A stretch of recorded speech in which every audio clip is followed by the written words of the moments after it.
السلام علیکم ورحمۃ اللہ وبرکاتہ۔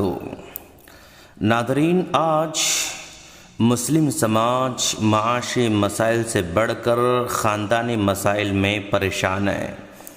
خاندانی مسائل میں بھی میاں بیوی کے مسائل زیادہ پریشان کن ہیں۔ سوسائٹی میں بہت سارے رشتے مجبوراً نبھائے جا رہے ہیں۔ بچوں کی خاطر یا اپنے عزت کی خاطر، ماں باپ کی خاطر یا آنن فانن توڑ دیے جا رہے ہیں۔ ان رشتوں کے دراڑ کی ایک اہم وجہ میاں بیوی کو آپس میں ایک دوسرے کو نہ سمجھنا ہے۔ شوہر کو چاہیے کہ پہلے بیوی کو سمجھے کہ ایک عورت کیا چاہتی ہے۔ ایک عورت اپنے شوہر سے محبت چاہتی ہے، خاندان والوں میں عزت چاہتی ہے۔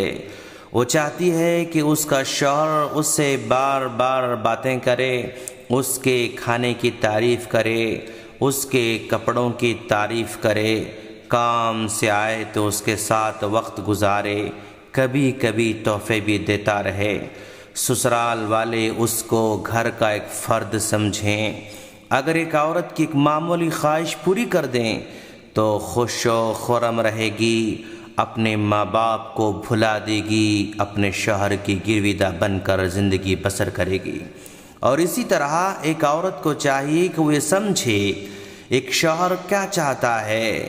شوہر ایک کامیاب بیوی چاہتا ہے، اور ایک کامیاب بیوی بننے کے لیے کچھ اصول اپنانے ہوں گے۔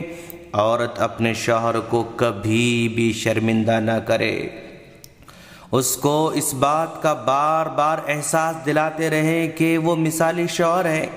کبھی بھی مطالبہ ہو تو مناسب وقت دیکھ کر مطالبہ کریں۔ اختلاف ہوں تو بھی جارحانہ الفاظ استعمال نہ کرے۔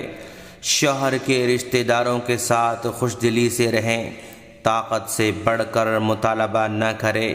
ساری صفات عالیہ کی امید نہ رکھیں۔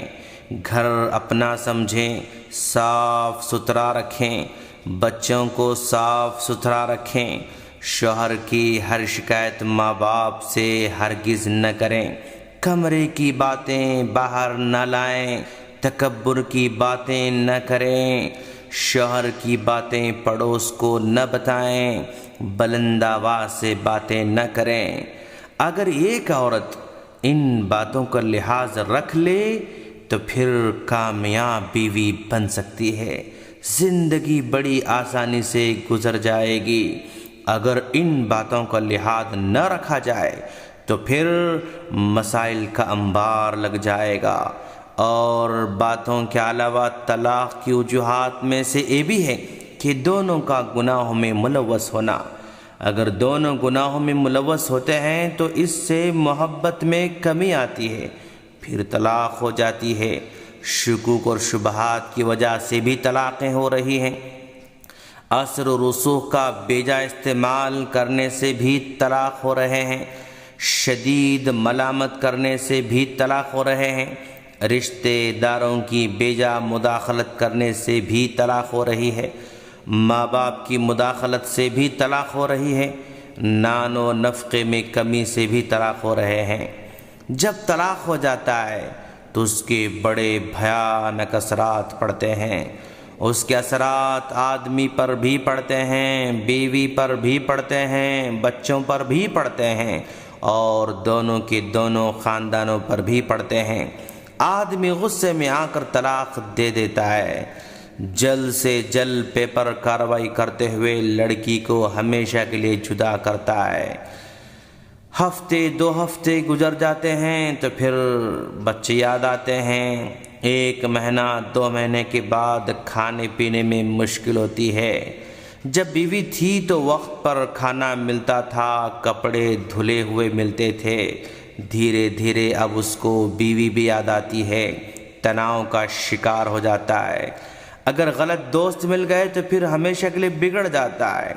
اگر عورت پر زندگی کا سب سے بڑا جو دھبا مطلقہ کا لگ جاتا ہے، مطلقہ ہوتے ہی احساس کمتری میں آ جاتی ہے، مردوں سے نفرت ہو جاتی ہے، نکاح سے نفرت ہو جاتی ہے، دھیرے دھیرے ماں باپ پر، بھائیوں پر، بھاؤجوں پر بوجھ محسوس ہوتی ہے، لوگوں کے رویے بدل جاتے ہیں اور عورت اپنی زندگی سے بیزار ہوتے جاتی ہے۔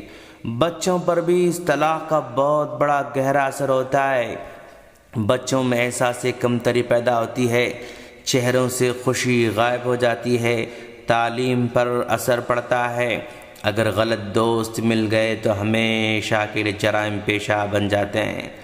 گویا اس طلاق کا اثر دونوں خاندانوں پر بھی پڑتا ہے، دونوں خاندان پریشان ہو جاتے ہیں۔ الغرض ایک طلاق کا اثر سوسائٹی کے چار شعبوں پر پڑتا ہے۔